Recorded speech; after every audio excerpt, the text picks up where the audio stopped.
কথায় আছে জানো তো, মায়ের প্রয়োজন কোনো দিন মেটে না, কেউ মেটাতে পারবে না, মায়ের জায়গা পূরণ কেউ করতে পারবে না। আজকে হালকা পাতলা ঠান্ডা লাগা হোক আর যাই হোক, হালকা পাতলা শরীর খারাপ হলেই না মনে হয় যে মায়ের কাছে গিয়ে যায়, মায়ের কাছে গিয়ে দুবেলা থেকে আসি, গিয়ে একবেলা থেকে আসি।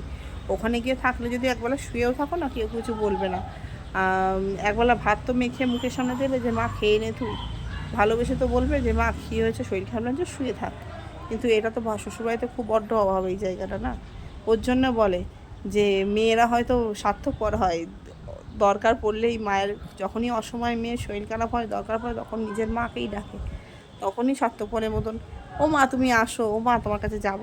এই জিনিসটা হয়তো মা যে কদিন বেঁচে থাকবে সে কদিন হয়তো হয়।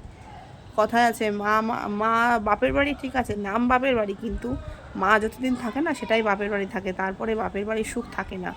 সে একদিনের জন্য গিয়ে ঘুরে আসা ঠিক আছে, মায়ের কাছে গিয়ে শরীর খারাপ হলে মায়ের কাছে গিয়ে পড়ে থাকা, ওটা মা যতদিন বেঁচে থাকবে ততদিনই হয়। এখন শরীর খারাপ মনে হচ্ছে গিয়ে থেকে আসি, রাস্তাটা এত দূর না হলে হয়তো, বাড়ি কাছাকাছি হলে হয়তো একবেলা গিয়ে থেকেও আসতাম, কিন্তু এত দূরে তো যেতে গেলে আরও বেশি শরীর খারাপ হবে, ওর জন্য আর যাচ্ছি না। যাবো এই সপ্তাহটা গেলে, ঘরে একটা পুজো আছে, তারপরে যাব, গিয়ে দুদিন থেকে আসবো ওখানে গিয়ে। অনেক দিন যায় না, প্রায় 3 মাস হয়ে গেল যায় না, খুব মন কেমন করছে যাওয়ার জন্য।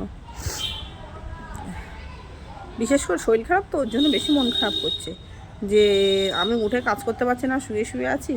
মা থাকলে উঠতে হতো না, সব কাজ গুছিয়ে নিজে আমার জন্য দুটো ভাত রান্না করে আমাকে দিত যে খা।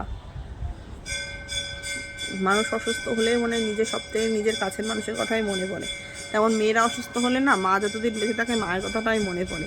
কথাটা সত্যি, খারাপ হলেও সত্যি। খারাপ কেন বলবো, খারাপই না, এটা সত্যি কথা যে মা যে কদিন বেঁচে থাকে মায়ের প্রয়োজন কোনো দিন মেটে না, আর মায়ের জায়গা কেউ নিতে পারে না।